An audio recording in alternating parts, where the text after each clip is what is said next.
সামাজিক যোগাযোগ মাধ্যম ফেসবুকে হঠাৎ সরব হতে দেখা যায় চিত্রনায়িকা সাহারাকে।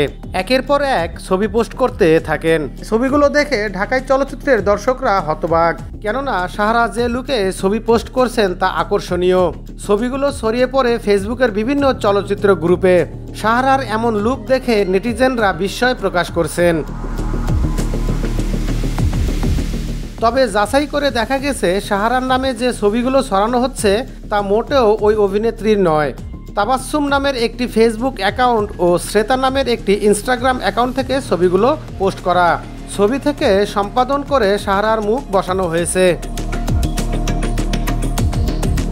খোঁজ নিয়ে জানা গেছে সাহারার নামে যে ফেসবুক অ্যাকাউন্ট থেকে ছবিগুলো পোস্ট করা হচ্ছে সেটিও ভুয়া। এক সময়ের জনপ্রিয় চিত্রনায়িকা সাহারা, তার দেখা মিলেছে ৬০টির মতো সিনেমায়। তবে দীর্ঘ ৬ বছরের বেশি সময় ধরে তিনি অভিনয় থেকে দূরে। প্রিয়া আমার প্রিয়া ছবির শাকিব খানের এই নায়িকা যে আর অভিনয় ফিরবেন না সে কথা আগেই জানিয়েছিলেন তার স্বামী মাহবুবুর রহমান মনির।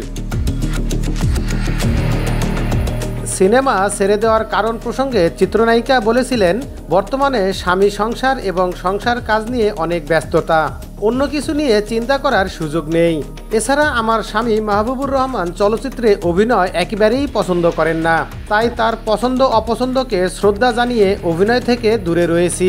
ভবিষ্যতেও চলচ্চিত্রে ফেরার আর কোনো পরিকল্পনা নেই। রাজধানীর ১ নম্বরে অবস্থিত পুলিশ প্লাজা শপিং মলে সাহারা ফ্যাশন হাউস নামে তার কাপড়ের ব্যবসা রয়েছে। সেখানেই দিনের অধিকাংশ সময় ব্যয় করেন তিনি। পাশাপাশি সংসার তো রয়েছেই। এই দুই বাস্তবতার ভিড়েই হারিয়ে গেছেন বহু ভক্তের প্রিয় নায়িকা।